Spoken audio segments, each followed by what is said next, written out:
Garrett.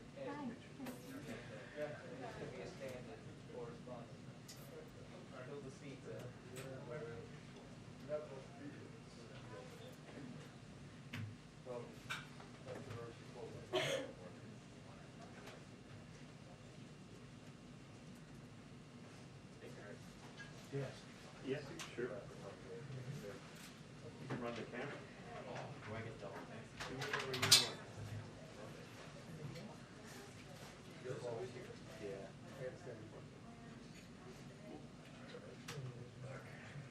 With only 4 networks we're live on that. Oh, you're good. You're all good. Sorry. Just kidding. Hi, everyone. Hello. Okay. I know we've dumped a lot of news in your inboxes this morning. So a couple of other notes for all of you and for those of you who haven't caught up with everything quite yet. As you may have seen already, today the president announced that his administration is extending the pause on student loan repayments for an additional 90 days through May 1st, 2022. This is an issue both President Biden and Vice President Harris care deeply about. While the jobs recovery is one of the strongest on record, with nearly 6 million jobs added under President Biden, the fewest Americans filing for unemployment in more than 50 years, and overall unemployment down from 6% to 4.2%, we know some student loan borrowers are still coping with the pandemic and need some time before resuming payments. So this pause gives the administration time to manage the ongoing pandemic and further strengthen our economic recovery. In the meantime, the Department of Education, and they also issued a statement that hopefully you will have seen, will continue working with borrowers to support a smooth transition back into repayment and advance economic stability. I would also note for all those who have student loans out there, the president also renewed his call for all student loan borrowers to do their part as well by taking full advantage of the Department of Education's resources, considering income-based repayment plans or public service loan forgiveness, and getting vaccinated or boosted. I was looking at what Trevor was looking at behind me, but yes, this is another note. Don't worry, I'll get there in just a moment. Also, just wanted to note the president, of course, just met with a number of business leaders and industry leaders about efforts to address bottlenecks in the supply chain. I think you all saw him give remarks on that as well. But as the New York Times said today, Christmas gifts are arriving on time this year. Good news, we've saved Christmas, and that is because President Biden recognized this challenge early, acted as an honest broker to bring key stakeholders together, and focused on addressing practical problems across the global supply chain. Here are just a few key points of progress. The number of containers sitting on the docks at the ports of LA and Long Beach for over 8 days have fallen by nearly 50%. The average amount of time containers sit on docks has fallen by a week. The price of shipping a container between Asia and the West Coast has fallen by more than 25% since its peak in September. And as the president also referenced, the stocks on shelves is at about 90%, retail stocks on shelves, at about 90% inventory. It was about 91% pre-pandemic, just to give you a sense. So people can go purchase presents even at this point if they haven't done their shopping.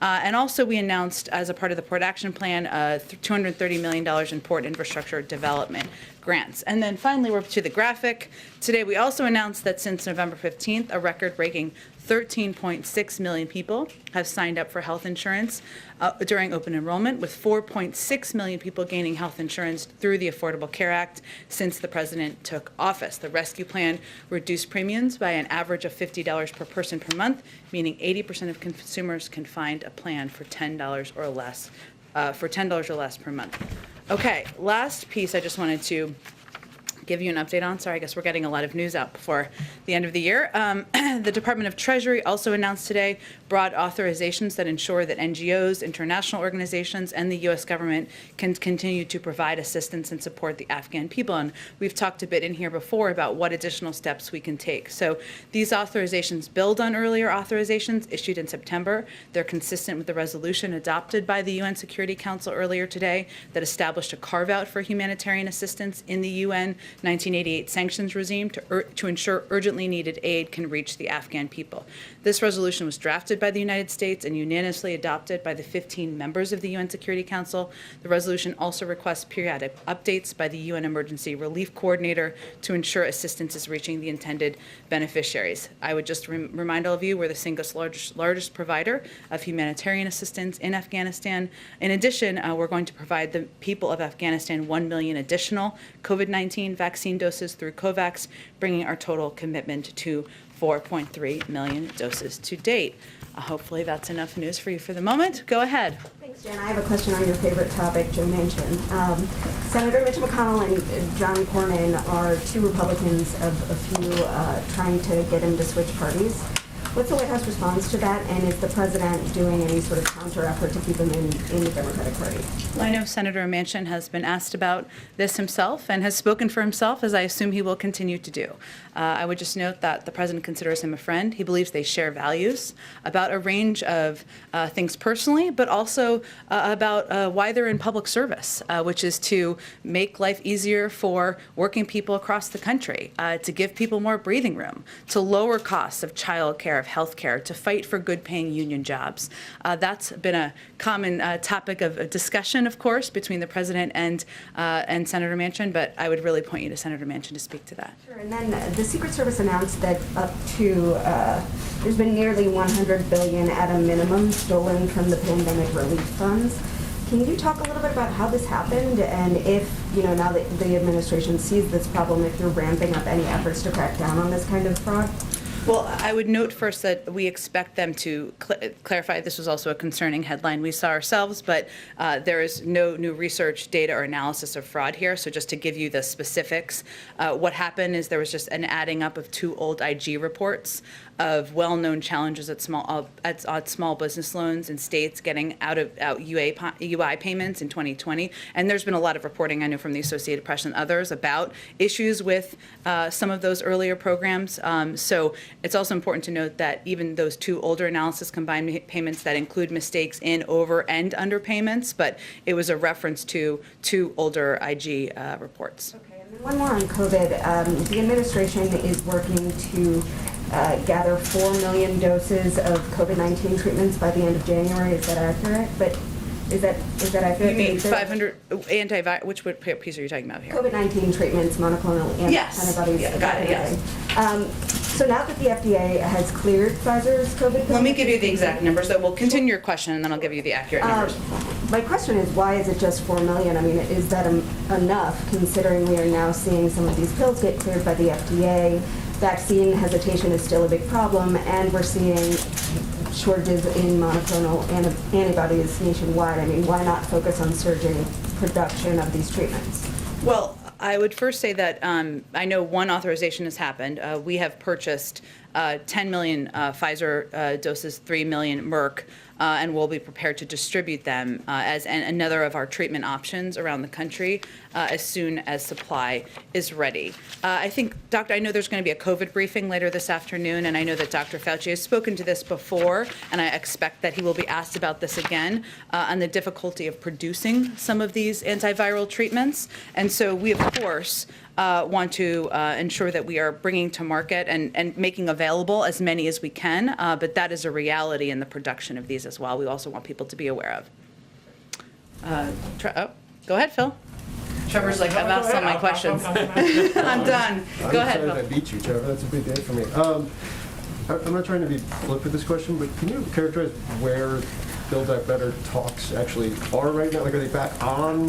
What's the process here in the weeks ahead, given some of the optimism we heard from the president last night? Sure, and I think you heard optimism as well, Phil, from a number of senators who came out of a meeting or discussion of the members of the Democratic caucus last night. And I think what's important to note there is that there is agreement by the vast majority of members that we absolutely need to move forward. And the cost of inaction makes it so that we don't have there's no other option, I should say. And I would say at this point, we expect there to be ongoing and continued conversations at a staff level. Certainly the president will be engaged with members and could be over the coming days.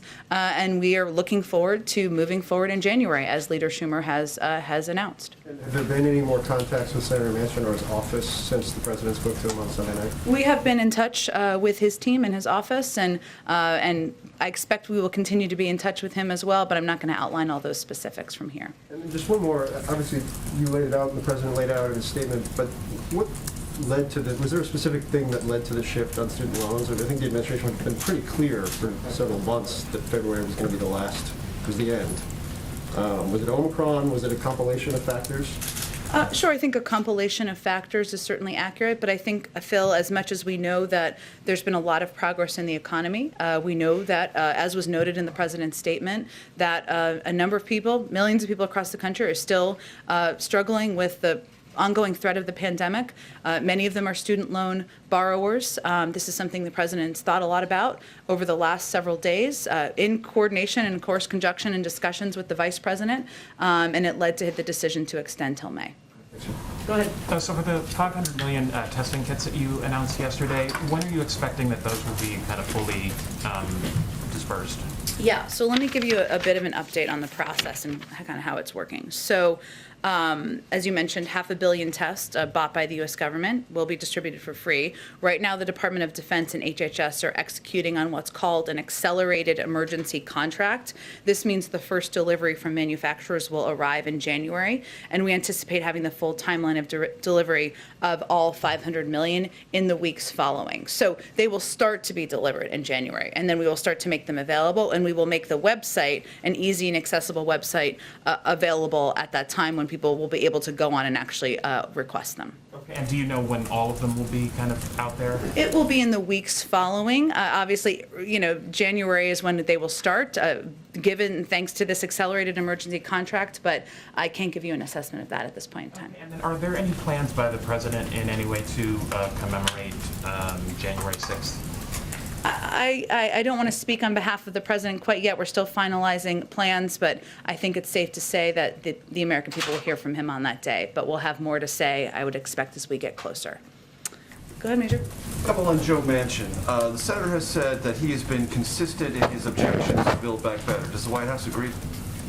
I think in terms of what? Give me more context of what he He said said. he's been consistent about either cost, inflationary concerns, some things being permanent, some things not, some things being 1 year, 2 year, varying on that.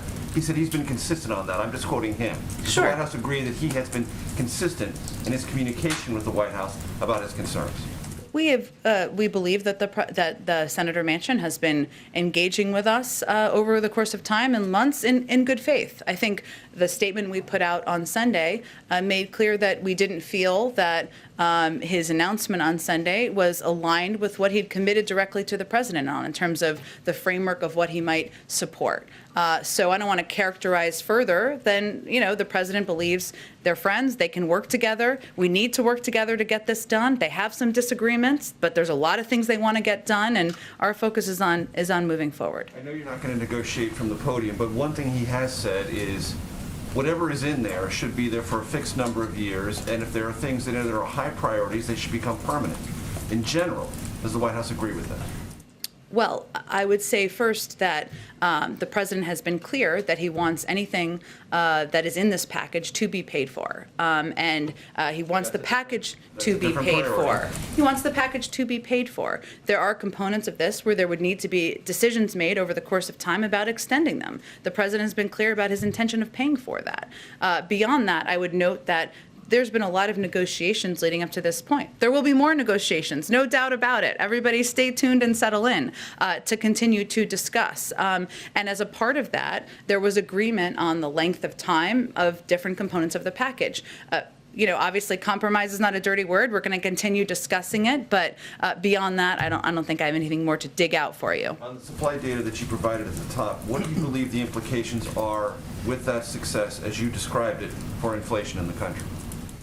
Well, I think part of our hope here, a major economist will tell you this, is as you address the bottlenecks in the supply chain, more goods are able to travel, more on the shelves, that will hopefully help lower costs. And that is certainly what our objective and our focus is on. Does the White House believe from an economic perspective that was the central driver of inflation, or are there other aspects of the economy that you still have to deal with to bring inflation down? Well, there are a number of areas of different industries that we have seen price increases, right? And as we talk about inflation, the way the American people consume that is how much does a new car cost or a new car cost or a pound of meat? And so what we've been trying to do is attack every issue in each of the industries as they are coming up, right? If you look at oil and gas and the issue of oil and gas, part of that has certainly been about ensuring there's enough supply in the global marketplace. That's something the president has been pressing OPEC Plus members on. They've obviously abided by their commitment to release the necessary supply they committed to. But we've also taken steps to tap the Strategic Petroleum Reserve. That's not about, of course, addressing bottlenecks. That's a different issue. So point is,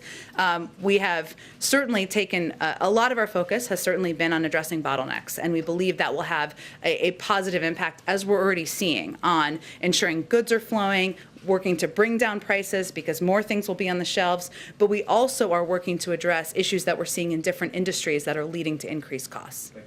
Go ahead. Thanks, Jen. Following up on one of Major's questions, we know that the White House and Senator Manchin have sort of been at loggerheads about some of the programs and priorities of Build Back Better, but we now know that he ultimately pulled the plug in that interview on Sunday because he was upset with White House staff naming him singularly in the Thursday statement from the president.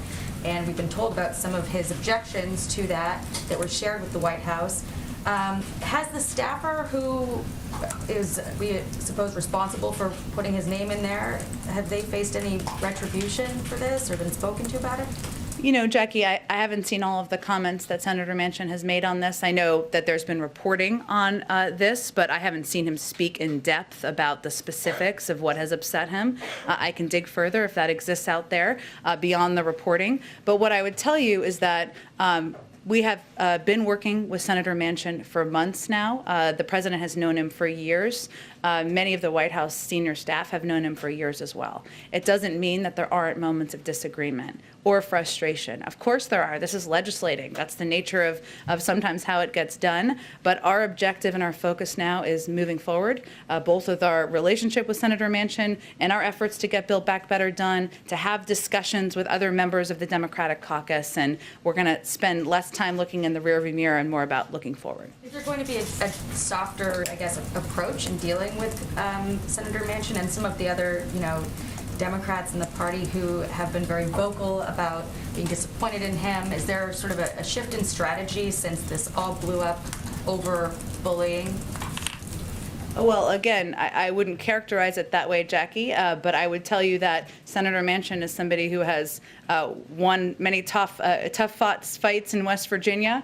He comes proudly from a coal mining family. He's a pretty outspoken advocate for the things he believes in and the things he doesn't. And I would doubt he's a withering flower on the side of the road. So. Is Build Back Better being dead in the water the reason for extending the student loan moratorium? Well, we would disagree with that characterization, as I think nearly every member of the Democratic caucus would as well, and we're forging ahead to get it done. I just gave you an overview of why the student loan extension. Obviously, we're still battling a pandemic. We know that borrowers across the country, even as the economy has made progress, are still grappling with them, and this will give them a little bit more relief, and that hence is why the president and the vice president made this decision. Go ahead, Emily. Continuing on Build Back Better, up until last week when Senator Schumer was moving toward a vote by the end of the year, you had been deferential, saying the White House supported the strategy outlined by the majority leader.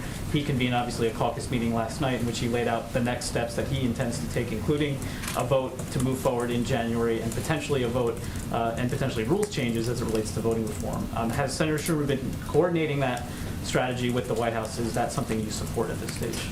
We coordinate very closely with Leader Schumer and work with him on legislative agendas, how to get things done, when to get things done, and work in partnership. And what the president's belief is on voting rights is that if the Republicans continue to obstruct, then we are going to look at what needs to be done to get it done. We're not quite there yet, but we, of course, will continue those discussions with Leader Schumer. You support the idea of moving ahead with a vote in January, even as talks with Senator Manchin might still be in an early stage of trying to build it back together. Oh, that was good. That was good there. we are, of course, continuing to press forward, working in close coordination with Leader Schumer. He hasn't called the vote yet, but we agree with and support his effort to get this done. On COVID, we heard the president do something we don't hear often yesterday, which is speak approvingly of his predecessor.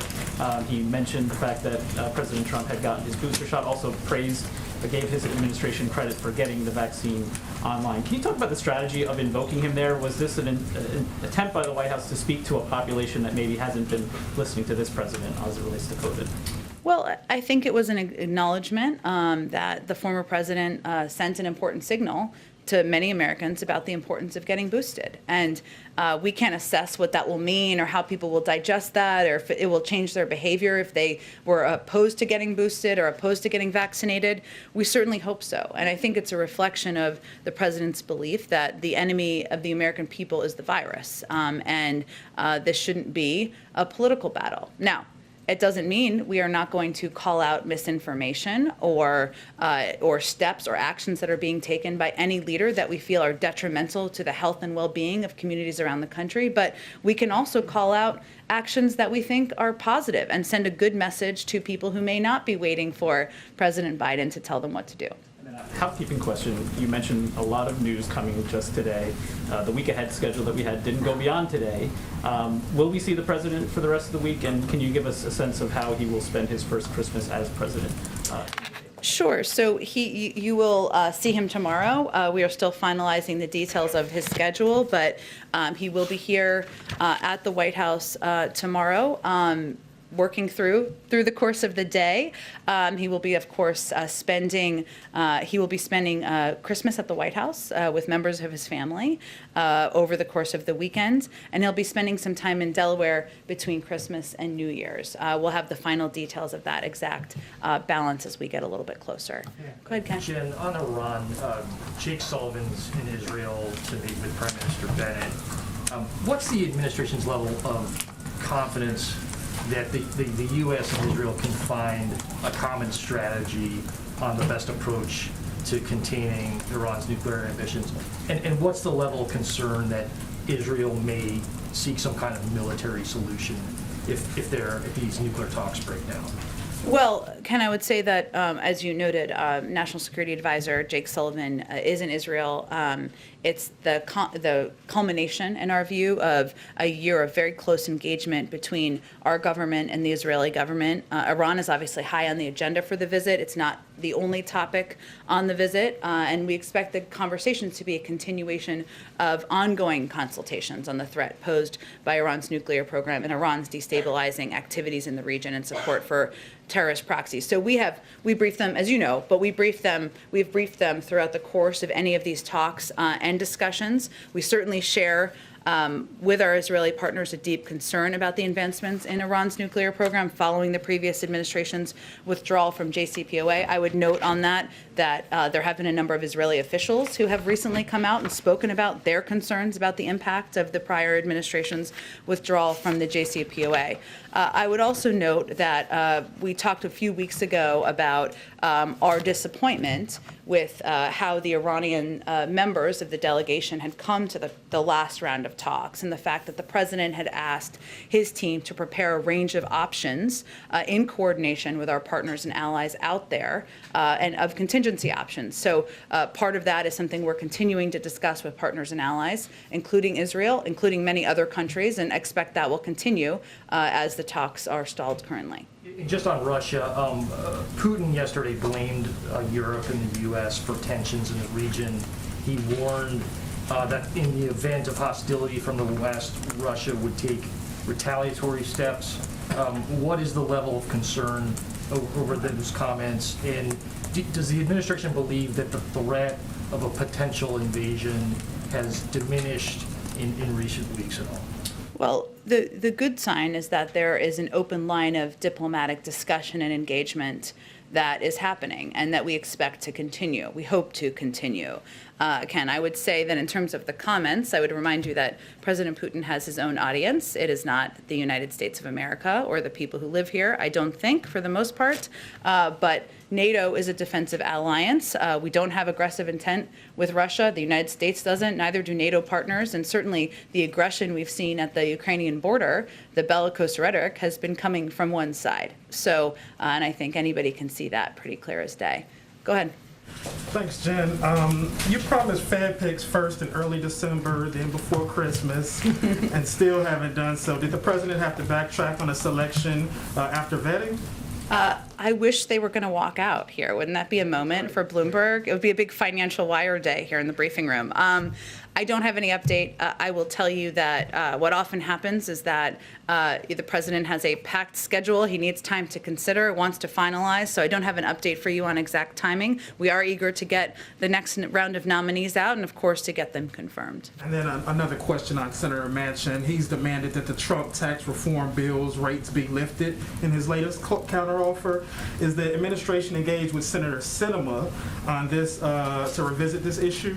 We're engaged with a range of members, including all of those mentioned and more about the path forward, but I'm not going to detail any more specifics from here. Last question on COVID. PG County schools outside of D.C. has shut down for a month. Do you all think that was the right call? And is there concern that the U.S. is entering a lockdown against the president's objections? Well, the president laid out very clearly yesterday in his speech his view and the view of our health and medical experts that we do not need to head toward a lockdown. We are in a different place than we were a year ago. 200 million people are vaccinated. We have the tools, the supplies, the resources we need, and that includes the equipment at schools to protect people from the virus. I would say that different school districts are going to make their own decisions. Obviously, 5 to 11-year-olds are now eligible to be vaccinated. We certainly encourage parents to go take their kids to get vaccinated, but school districts will make decisions about what they need to do to keep their kids safe. I would note that in terms of the president's view, he wants schools to stay open, and he wants to make sure kids are learning, and he wants to do that in a safe way. He thinks we have the tools to do that. One of the things he's talked about is test to stay, which would be allow for, if your kids go to school, I know there's some people here who have kids in school, as do I. Typically, you might need a 10-day quarantine for a close contact. Different schools have different policies, and this policy would recommend both contact tracing and testing so that kids could stay in school. So that's one of the policies that he's talked about and we've been recommending. Go ahead, Mike. If I could go back to the 500 million test. Sure. But you talk a lot about being prepared. I think you talked about Boy Scouts and Girl Scouts yesterday. Yeah. So I just want to make sure I have this right. You don't yet have a contract or a contract to announce. You can't say when the website is going to be up, but sometime in a matter of weeks. You can't say how many tests people are going to be able to order at a time or whether there will be a limit on them. You can't say when they're going to receive the tests or how quickly they will be shipped, but that all of that will happen in a matter of weeks. Okay, so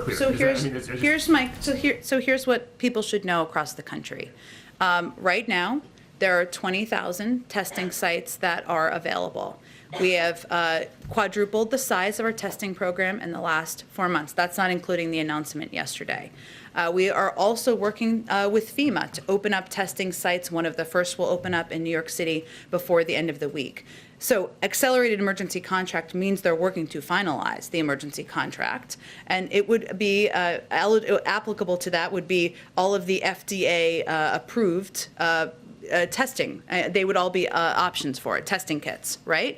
We're not going to put the website up until we have the first batch of the 500 million, which we expect to get in January, because we don't want to create confusion for the American people out there. This is the biggest purchase that we have done to date. It certainly represents a significant commitment and a recognition by the president that we need to be doing more. But that's the status of where things sit. Is the website designed yet? The website will be ready to go when we have supply to be able to distribute, because we don't want to create confusion for the American people. Thanks. Go ahead. Yeah, thanks, Jen. Couple questions, and going back once again to Build Back Better.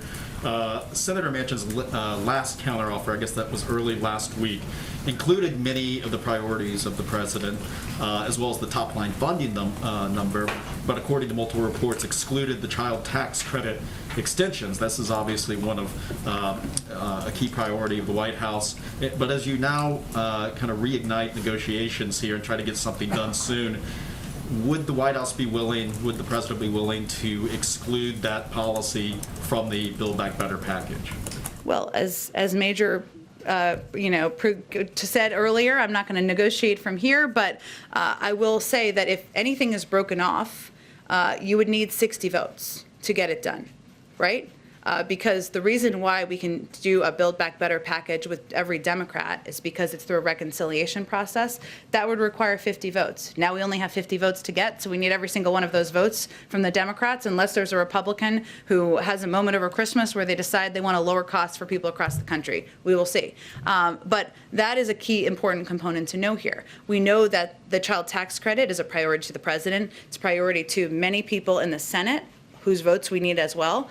It's also a priority to millions of Americans who benefited from it. It helped cut the cost of helped cut child poverty in half last year. So I'm not going to negotiate from here, obviously, but I just want to give the context of some of the factors. So it sounds like the child tax credits extension will remain in the negotiations on what the White Again, House I wants think to there's do. a lot of discussions to happen over the next couple of weeks, but on the question of could we just move it forward alone, you'd need 60 votes to do that. Then I have a totally different question. USA Today reported this week that an employee of the Peace Corps, the Peace Corps. No, I was not like, the I Press don't Corps. speak for all of you. No, sorry, the Peace Corps. Yes. We all know the Peace Corps. Struck and killed a street vendor after a night of drinking in Tanzania in 2019. Embassy officials rushed him home before he could face charges and continued paying him for more than a year after the incident. Does the administration feel this was handled appropriately, including paying for this worker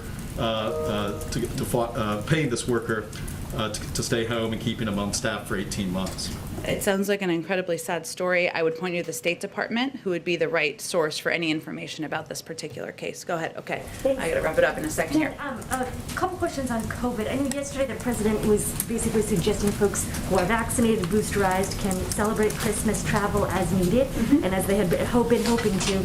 I just wanted to understand the disconnect between what he is advising and what the WHO has been saying, which is suggesting that folks should cancel their holiday plans and rethink some of that. And can you just explain to me what the administration's thinking is? Well, we abide by the CDC guidance and what their recommendations are, which continues to be, and I know there'll be a briefing later this afternoon, that if you are fully vaccinated, ideally boosted, that you can gather with your family members, and that continues to be the guidance we're providing to the American people. Any advice for the parents of young children who are under the age of 5 who cannot get their children vaccinated, what they ought to do this holiday season? I certainly understand that as a parent of a child under 5 myself. And we understand one of the steps we're obviously trying to take is to make testing more available. We understand the frustration with that. We're trying to boost that as quickly, certainly, as we can. If individuals are not in families, there are cases where wearing masks is something that the CDC has recommended. But really, we would advise anyone with children to go to the CDC website, to get guidance from there and abide by it as you consider your travel and gatherings. So now folks can feel, I guess, comfortable to travel as is since the CDC. Again, I think we continue, that is what we abide by, that is what we listen to, and that is what guidance we follow from here. I can do one more, and then I gotta run here. Ed, go ahead. Thank you, Jen. Yeah, the president talked about the economy today. In the last Fox Business poll that was released on Friday and on Monday, registered voters were asked if the economic policies have helped them. 38% of registered voters said it hurt them. 43% said it made no difference at all. Also, 22% of registered voters say the president's policies are putting inflation, are getting inflation under control. It's only 22%. Half is saying that it's hurting inflation. At what point do you look at poll numbers like this and change course on economic policies? I think our economic policies are driven by economists, not by polls. And what economists and our policy experts think will help to continue on the record of job creation, the record of economic growth, the greatest in 50 years for any president that we've seen over the last year. We also, though, are human beings here. We're empathetic, and we, to the challenges people are going through, which is that we're still battling through a pandemic. Life doesn't look like what it looked like a few years ago. That is our number one priority, continuing to work to address that, making sure we're getting more people vaccinated, getting more masks, and getting more tests out there to the American public. But we're going to be driven by policies. We're not going to be driven by the ups and downs of the polls. Thanks to everyone. Supply chains from the president's meeting. I'm happy to talk to folks later. I got to run to a meeting, but thank you so much. We'll see you later.